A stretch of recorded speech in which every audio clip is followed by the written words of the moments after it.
Okay. All right, so I want to welcome everybody to the Follow Brand Podcast. This is your guy, Grant McGaw. I got my guy. I'm telling you, this guy is down. You can see him already. He's down there in Florida. I just came back from Florida about 6 months ago. I'm feeling the difference now because I am in a world where 30 degrees is a hot day. He's down there in 80, 90 degrees, sitting, chilling.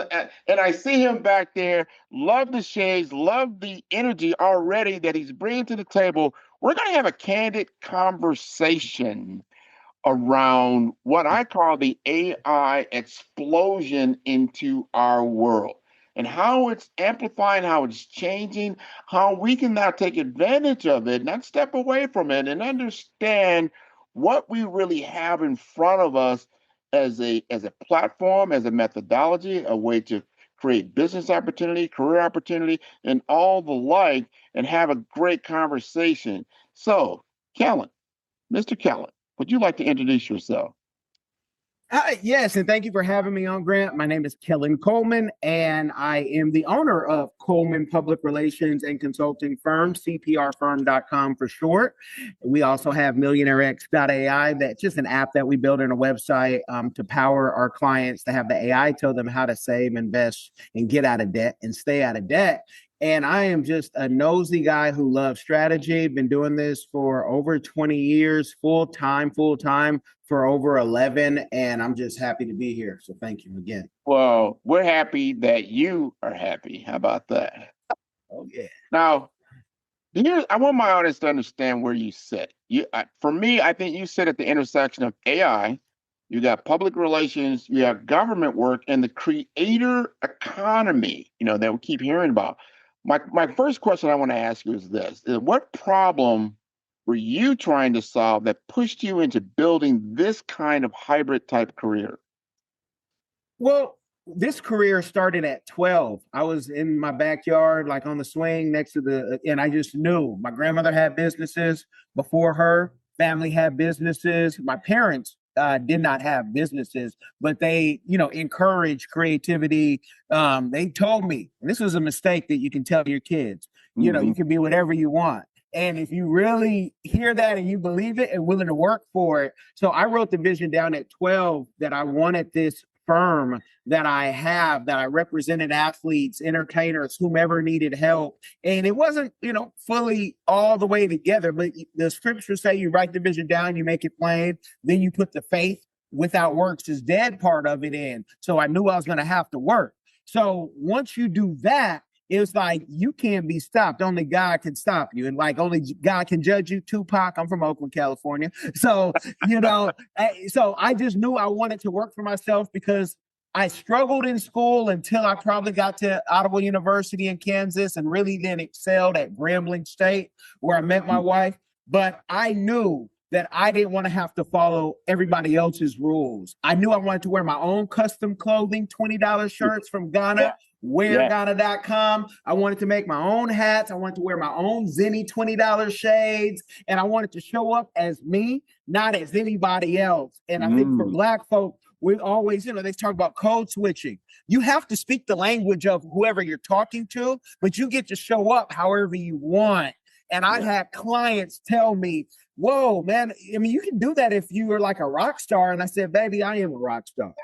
And you look at the resume, I am a rock star. So I'm going to show up how I want. And the day you know more than me, one of my former clients would say something, you can run the show like that. Until then, I am giving you the strategy. You're paying me to help you grow. I don't work for you. I work with you.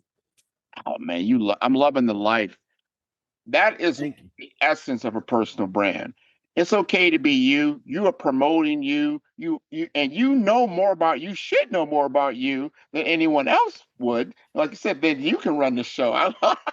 Hey, and I put that in my book. That right there is game changing technology and understanding who you are and what you are about. Now, here's something that's going on. We're going to talk about this AI. We're going to unpack some of this AI buzz that's happening. I know a lot of people, they're collecting AI or artificial intelligence certificates right now. Now, you've actually deployed AI in businesses, media, and government. I want to ask you, what separates AI literacy from AI leverage? Woo! It's like, guys who are ladies who get degrees in technology, but they haven't built anything. And so I have, on my LinkedIn, because the team told me I should, and part of the team was AI. I should let people know all your certifications because you might have more than most, outside of my master's degree and all that. But just going through these certificates, just like going through school, how many people out there have a master's, but they're not working in their field? They're not, PhD maybe, and they might be at Starbucks. And it's not to shame anyone. It's to say, okay, I passed the course, I passed the test. Can you put anything together with all that information you have? So just having the verbiage down and watching podcasts like yours and shows like yours and shows like mine and Moonshots with Peter Diamandis, who I learned so much from reading The Future is Faster Than You Think and everything that he's written, right? And again, your book, Giving People Game. I write books, giving people game, but you got to put it together. I have a publishing company as well, but I used AI probably for the first time in my real knowledge 8-9 years ago when my friend Lena was leasing out her code, and I had she was 7 at the time, she's 15 now, and I said, make 100 words, and we're going to make this a crossword puzzle book. And that book today is on Amazon and other places, right. And she was able to do it. I couldn't make a crossword puzzle book for just 100 words. AI helped put that together. So that's the difference. What can you build? Don't just talk about it in a course. Show us what you have built. That is important. I call it applied knowledge. You have to be able to apply the knowledge. To your point, I can read all the books in the world about swimming. Just will put that out there. Swimming, just swim, just because you got a pool behind him. I want to, I like to swim in that pool right now. But however, reading a book about swimming doesn't mean you know how to swim, right? Because you throw me in the water and all I've done is read books about swimming, it's going to be tough, buddy, to keep afloat. Guaranteed. So that difference that we're really getting into is that AI, literacy, and then leveraging the AI, meaning utilizing the AI, applying the AI to your own workbench, your own workflow, your career trajectory, your business trajectory. How can I take something that I can get information very quickly about, most of the time very accurate information, but then apply it? I can apply it to amplify everything that I am doing. I think you're doing that now at a great level. And I'm glad you're showcasing that, especially on your site, and you're showing people like, yeah, it's nice to get your certifications. Do that, but then become a practitioner. Practice with this thing. Because the more I utilize the tech, the better I got. I start to see the nuances, what it can do, what it can't do, the difference between these different modalities and different versions of the artificial intelligence, especially we call large language models. And there's many other types of AIs, not just what we call a large language model. There's all kinds of other things that are out there that can help you do work better, faster, quicker. Now, you've helped clients go from attention to actual money, contracts, deals, platforms. Where do most people break down when they try to turn visibility into revenue? It's in this is one you'll understand, because I don't like being the youngest person when I'm going to chamber meetings or when I'm going to the Forum Club, at the Palm Beach. But it's in the things that you won't see the quick flip. It's in the, Mr. Knowles of the Miami-Dade Chamber always says in his Tuesday meetings, it's not who you know, but who knows you. And so it's that's the part where I've had a hard time bringing people, even some of the closest people to me, saying, let's show up, because especially content creators, they say, no, every time I turn on that camera, I make $1,000 minimum. And you want me to go take an hour or 2 hours, whatever the time is, to go somewhere and go shake hands with someone. And I don't really like that type of work. Even my own wife, she's a radiologist. Before that, she was a nurse. She's like, I can make X amount of dollars just picking up a shift. That's not something I really want to go do. You go do that and bring some other people who want to do that. Bring some, other folks who can put the red bottoms on, because those aren't even comfortable comfortable shoes and you go have your fun. And so that's where I see, and also on the government contracting side, you still have to do the networking, but you then have to learn what a source of SOT is. You have to learn that at the RFP stage, you might have already lost. You need to be on the RFI, RFQ, responding and letting procurement know who you are. And that's where when people say, how do you get government contracts? I said, I don't get a ton of them, but I appreciate all the ones that call me and we want to knock out the work because we want the next job and the next job. And all you have is your name at the end of the day. And even the mobsters that I knew in New England, they knew that. It's all about your work. Even the guys in Brooklyn, I'm from Oakland, they know it's all about your work. You're only as good as your work and your word and your consistency. So that's what the breakdown. Most people don't want to be consistent. That's in the relationships, that's in business, that's in school. They want to show up and have the good, beautiful woman, the good, beautiful car, the house, but they don't want to consistently have to clean that piece and take care of that piece. And, there's ways of doing stuff. And that's where the consulting, we do consulting first because most people don't know how much PR they need. And I truly think I can teach 13-year-olds how to do PR, and PR has changed with AI. 100%. A lot of things that you're saying, I want the audience to really lean in on. And you've heard it a lot of times. People tell you that that get a rich quick scenario, or you see somebody that with a certain level of attainment. I look at even myself like, hey, yeah, I could do those podcasts. I see what Grant's doing. Yeah, but you know what? I have done over 260 of these. So it's become easy for me. If you go back and look at my very first one, you're like, oh, he was kind of, not there. But you saw the potential. Now I'm living past just the potential into the actualization. You've got to put in the work and be persistent about it, be consistent. If you're consistent in your brand delivery of what you are, who you are, and you're bringing that to the table, and to your point, the people that know you, hey, I know Kellen.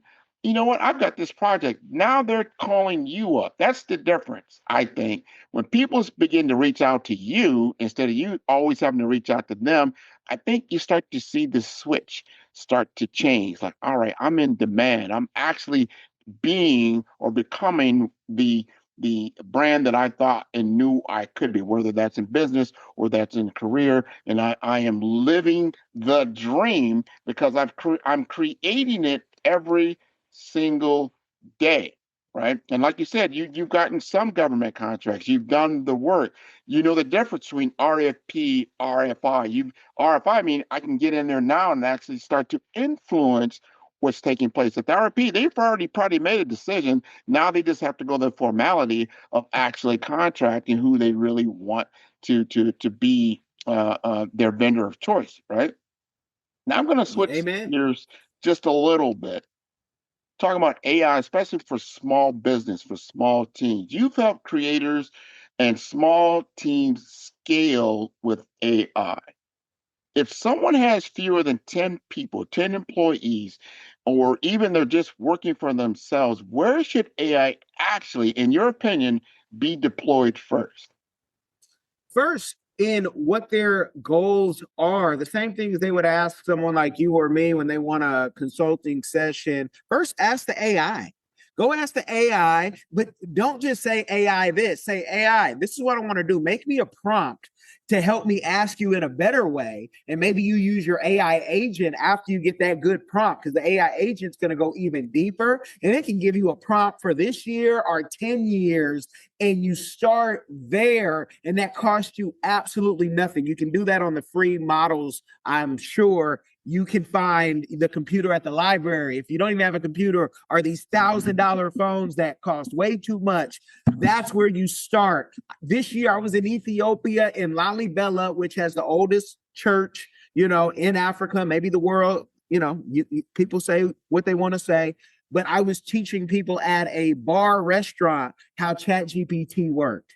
In Lalibela, where 100 miles down the road or less, there's a civil conflict going on, and they were just so thankful, and it was just like, yeah, let's just go do this, right? And so you can do it anywhere in the world, and that's why it's a beautiful thing, because it doesn't care what race you are, but you're gonna have to try, and you can't say, like I hear some people from California when I go home, AI is the pollution and this and that. And those are the people AI will replace. It's not going to replace you if you use it, but if you're going to be so against it and not even try, I'm going to get a 12-year-old, 13-year-old to replace you, and I don't care what your job is.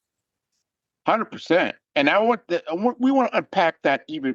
You have to understand this. I talked about it a little earlier, but you have to understand this. It's just like when Microsoft came out with their suite of business tools. How are you going to get employed if you don't know how to do Word? You don't know how to do PowerPoint. You don't know how to do Excel. Those are table stakes, right? Then again, on the Google suites and things like that, you need to know these things to be in modern business. That's it. AI is the same thing. And those tools I just named, all of them now have an AI component.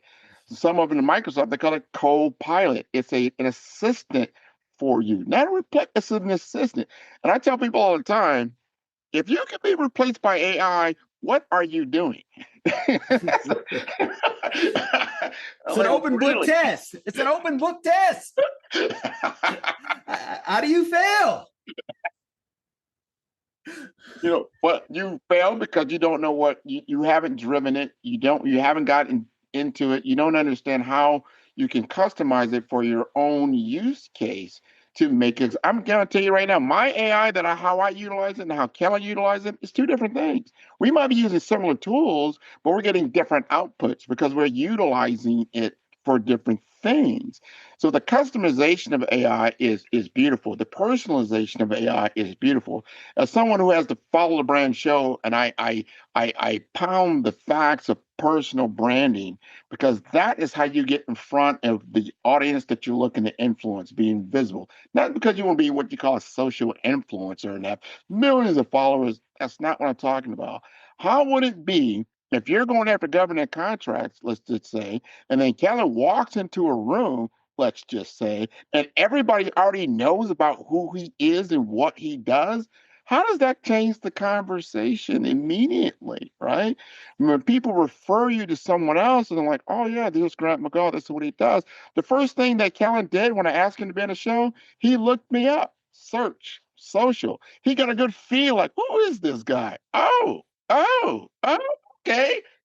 Yeah. I think I can vibe with this guy. We'll go ahead. But look, if he did that and nothing was there and there was crickets, he'd be like, sure, I want to be associated with all of that, So you got to be very, very intentional about your brand development.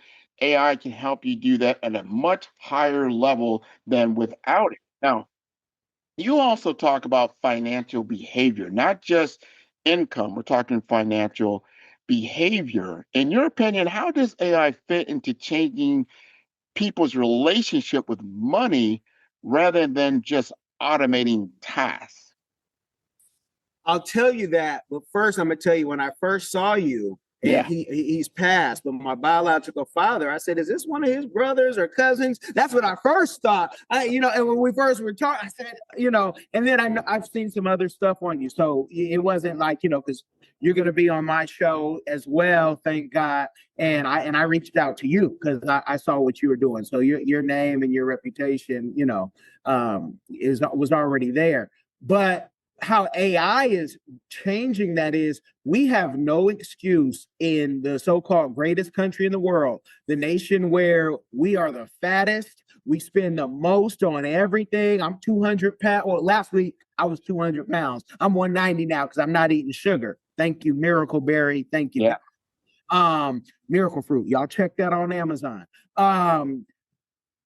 We can put in our finances and throw it in and get a plan. I'm a follower of Dave Ramsey as well as Jesus, right? I follow Jesus first, but Dave Ramsey helped me pay a big amount of student loan debt off during the pandemic. And it was like we can do this and use AI to say, these are our bills, this is how much we have. Now, we can't do that if we think we need to rock the latest, whatever name brand, and we need to drive a $60,000 plus car, and we do nails and come to people's houses and do nails, and we do hair, and we have to drive a car better than, these millionaires and billionaires even, who a lot of times ride used, right? So the AI you can put your numbers in. And one thing Dave Ramsey talks about in his books is teachers are the best savers for retirement, and they retire multimillionaires. And we know we don't pay our teachers enough, right? We know that. So you have no excuse if you're making more than $40,000 a year not to have some money, not to have a fully funded 401k, which is the guaranteed way for you to be a millionaire. Ask somebody who's fully funded their 401k, especially when they front loaded in the beginning of the year. This year it was $23,500. I think it goes up $1,000 next year dollars. That's what AI can tell us. And it can also tell us, what can I do? Even if I, whatever my limited skills are, because we're all limited in some way. What can I do to expand and make more money? And you know what AI told me? Because I'm a certified financial social work coach, but I'm not a social worker yet, but I've done that work in the past. It told me how to make $1 million if I go get my MSW. And I'm going to go work on that next month, because I always want to get my knowledge up and give the best game. And so it told me, with what the programs you've created in Tinkham Road, even though it didn't last after you left, the things you did at the Phoenix Academy and all these other places, this is what you could do to make $1 million business. And that's a bit, I'm colonoscopy age. So I just really want to build, so I can then pull not just my kids, not just my family, but even people who need the work. And we got so many talented people in America, but they need work, and they need meaningful work, especially with AI. 100% on the meaningfulness. That's it. It's about having meaning and then having purpose. We can change the conversation like, well, we didn't have access to. Well, we have access to a lot of information, a lot of data, and then a lot of knowledge. And because of that, you can now create commerce for yourself that you could not do before. I think entrepreneurship will be so lucrative with the AI advancement in our culture, because they're even talking about now, you're going to start seeing the one-man billion-dollar company. Imagine that. You say, wow, one man could generate $1 billion. How does that happen? It happens through AI agents, agentic AI. You start doing things at a higher level and start really percolating in the money.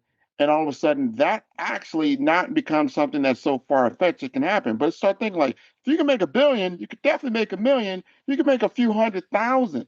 So let's start thinking about that. Start playing this game of monopoly at scale, right? We can't just pass go, collect $200 and then hope and pray that we get some property at some point, or some kind of asset.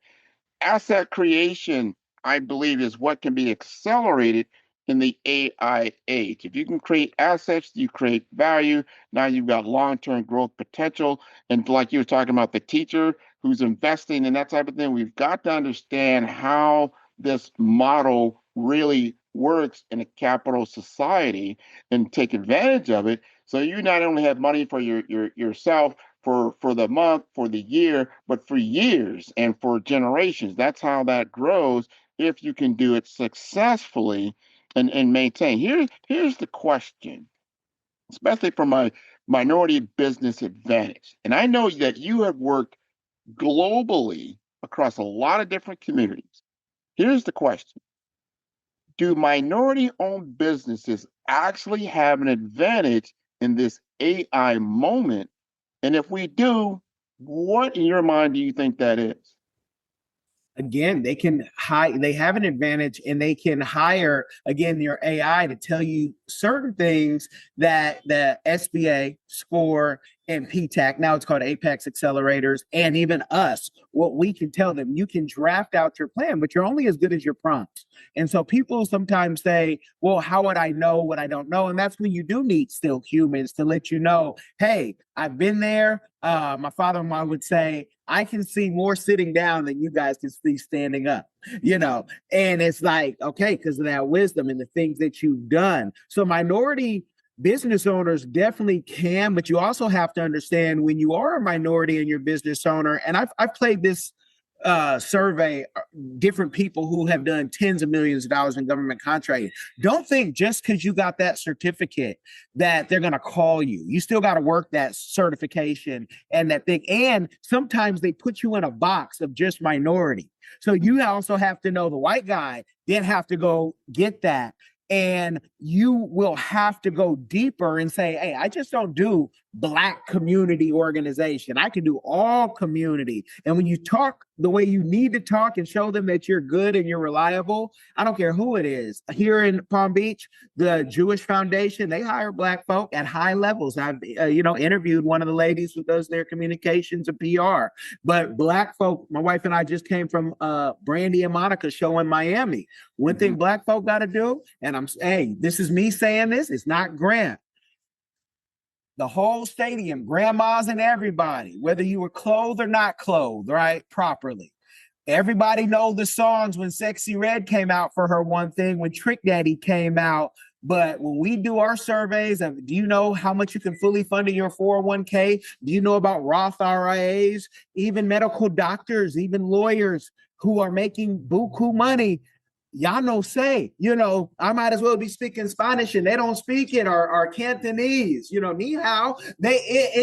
And that's the problem. What are we focused on? Are we focused on just the entertainment of things, the cheerleading, the football, the sports? We need to get focused like that and on fire to get our Coast Fire number. If you don't know what that is, I want y'all to look Coast Fire number up, because when you hit that number, you can start talking like this and you can start saying, I don't care about the BBLs.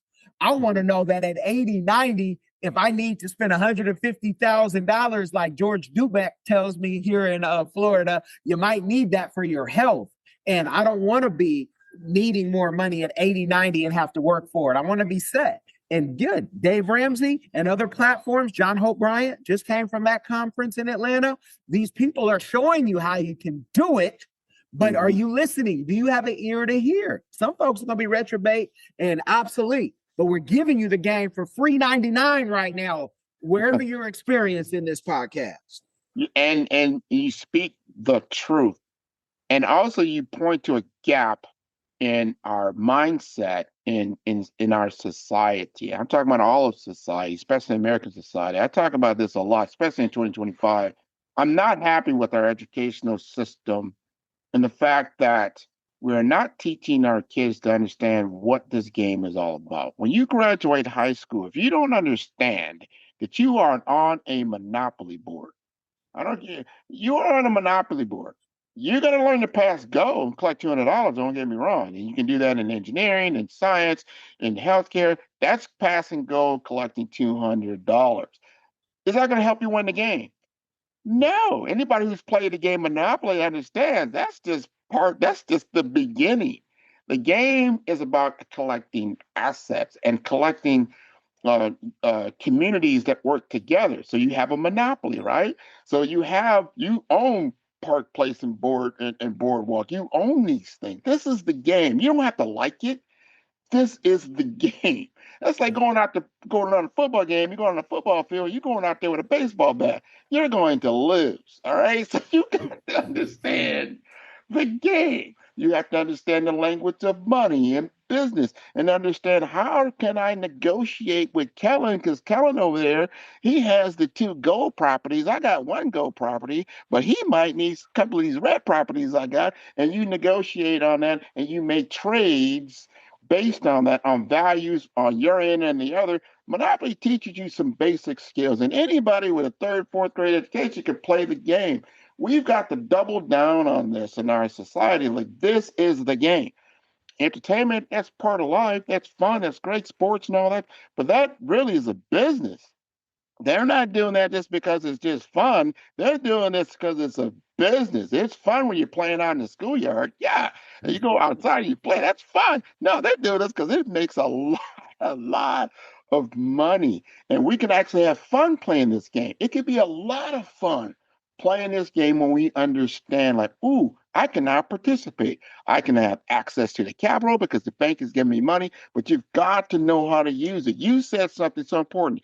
You go out there, you not disparage anybody, but hey, if you're not making over, I'd say even $500,000 a year, but you're buying a 60, 70, $80,000 car, you've got to understand economies of scale, right? And what those values really mean. Your money needs to be invested in a way so it's more long term than short term, right? And understanding the time value of money, I think, is more important. We should all know that formula. Everybody knows 1 + 1 typically will equal 2. If you don't know the time value of money, every 10th grader should know the time value of money. This is a basic concept in the world of capitalism, understanding that. So I think there's a misstep in where we got to educate. So we have to educate, me and you, and then the Dave Ramseys and the others. You have to understand the game that you are commanded to play in, whether you like it or not. And then we go back to our AI discussion. This is a tool set like, look, guys, this is like we're all going back to go. And we're all starting with a whole new car. We're going to give everybody AI, and we're going to send you out there. But you got to have the right mindset. What do you think about that? Amen to all of that. Mindset is everything. And I know, there'll be people and say, man, talking fine now. I'm not trying to hear all that, but you are when you're at the bar. You are when you are on bail. All these things matter at some point. When grandma passes, it's a shame that there has to be a fish fry funeral or people have to contribute. There should be insurance. We should know this game. We are not off the plantation. We are here. We are, whether you're born here or not. You got to get in this game. And a lot of immigrants get this game even quicker because they have their own banking, whether they call it a Saul, a Juju, a John Gee, and they work together. Now, I find that my Black Americans, I'm born in Oakland, California, and my people have business, but some of my own family members say, oh, I never knew that. No, we have to pick up a book. Miles Monroe tried to tell us, read a book a week. And when your wife starts reading too, you need to catch up, and God bless him. I learned that via YouTube University. What are you watching? Yeah. Who are you around? They say, your network is your net worth and that pigeons don't fly with eagles. And it's easy to say that, but you got a lot of pigeons around you, and get them out or pull them up and tell them, hey, we're going to the library. We're going here, because we can't blame immigrants. We can't blame white folks for the stuff we don't know. Now we have AI. Are you going to wait for the Neuralink to come and it's going to have to be implanted in your brain and then you will be forced to get it? And I can't wait to get the Neuralink because I'm going to be speaking every language. But yeah, you're right on, and we just have to do better. You get better 1%. I don't have it all figured out. I'm still getting better 1%. I'm trying to get rid of my heathen ways. Catch me in traffic or somewhere else. I'm trying to get rid of my heathen ways, just like you're trying to get better. Everybody gets better. Together. Yeah. No, we all got to step up our game. This is an opportunity to reset and really focus on how you can become a champion. Every year, like I'm a big NFL guy. I watch NFL, but if you really look at the NFL now, it's not always the same team that gets to the Super Bowl. Sometimes you beat Printer. You've seen the New Englands, you've seen the Kansas City Chiefs, and things like that. Now you got the Denver Broncos, like the Denver Broncos, because they put in the work. They put in the work, and then they begin to excel in their field. We can also put in the work and excel in this field because now we can play in this game. I'm going to leave you this one question I want to ask you, and we'll conclude after this, is if someone listening right now, if someone listening wants to take one concrete step this quarter or into 2026 to become AI ready, not overwhelmed, what would you tell them to do? Get on an AI, whether it's ChatGPT, Gemini, Lovable, durable.co, where you can create your own website just like that. The AI will do it.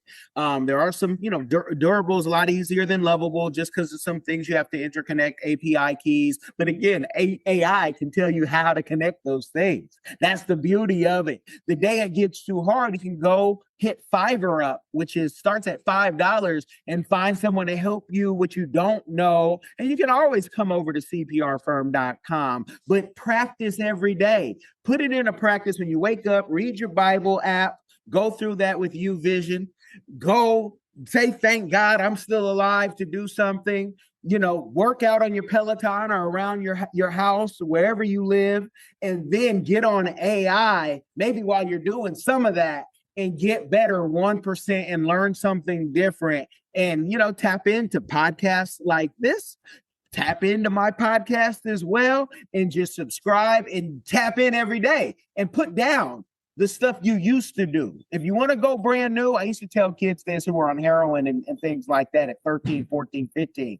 Hey, you got to put down that and pick up something else. We just got to replace it. And then you got to get addicted to that. We got to find what that is for you. And that's, and it's the same thing. Put down the sugar. I'm a recovering sugar addict, but thank God the Miracle Berry. I've not been on the sugar for 2 weeks and I'm happy. Okay, I like that. Miracle Berry. We're going to put that shout out now. If somebody want to get in contact, why would somebody want to get in contact with you? What is the business value that you bring to the table? The real business I'm in is making sure people do their purpose and can retire with dignity. I'd love for you to retire rich or even wealthy, would even be better. But I don't want you to retire in debt. I don't want them to have the fish fry. I don't want you to struggle your whole life. And it doesn't matter how much money you make. Yeah, our prices are high. I'm not going to lie, but I've been doing this for 25, 20 something, whatever years. I'm worth that. And we're dealing with big budgets sometimes, but it's not even the budget, it's the work. So it's the person when we're vetting the next client. So you come to me when you say, you know what? I don't have anyone else to trust. And for the works that we do and the certifications and the education, you could be a blue blood. If you guys know what that is, hit me up. And you could be dang near homeless if you have the drive to push. I might tell you, hey, I got to get a piece of this business if we're going to build it up. I'm going to be honest with you. But when people want to go to Africa, I don't want to just take you to Africa. I want you to bring your audience to Africa. And then I want you to put your business in Africa just in case, whether it's your wife might leave you or you might just want to retire. People say, my wife might leave me. Yeah, you can funnel some money beforehand and put some things together just in case, because we don't know what's going to happen. Right. And so you come to me when you want to get right. I don't put myself as a life coach, but we can do life together. And whatever you want to call me, you can call me that. But I just, and if you want to interview a diversified game, cost you nothing. I just like to tell stories on how people started, sustained, succeeded, so others can learn. And that's what it's all about, living in your purpose. I love that. And how do they get in contact with you? I'm everywhere at Kellen Cash with a K, everywhere with Kellen Coleman, Coleman, LinkedIn. You can just, Google the name. cprfirm.com is one of the websites. MillionaireX.ai also has my contact. My number is out there. Anybody can have it, from the homeless to crazy presidents that I've denied invites from the, different events just because I'm not a photo op. But if we can do some real business and reform, not saying the president himself invited me, y'all, at any point, but I go where I am needed. So 925-367-5478 is the BAT hotline. And I'd love to hear from you no matter what the capacity. And I love what I do. And again, I just thank you for having me on. No, I want to thank you. This has been wonderful, Kellen. This is how we start our day. We start our week. We start our year, hearing these kinds of things. Like, we got to make a change. Unless you love what you got in the last year, then you're like, no, I want more. Then this is things you need to do. Make a change. Like you said, you need to put something down and pick something up. Right. You need to put down that sugar, put down that diabetes, right? Pick up that Miracle Berry. I love hearing that. I want to encourage your entire audience to tune in to all the episodes of Follow Brand. You will find over 238 some odd episodes in different buckets, whether it's financial empowerment, whether it's technology innovation, whether it's career development, business development, personal branding, executive presence, and brand mastery. All of that is there for you for free if you want to take advantage of it. That is the number 5. That is STAR, STAR, B for brand, D for development, infomasters.com. I want to thank you so much for being on the show. Thank you. God bless.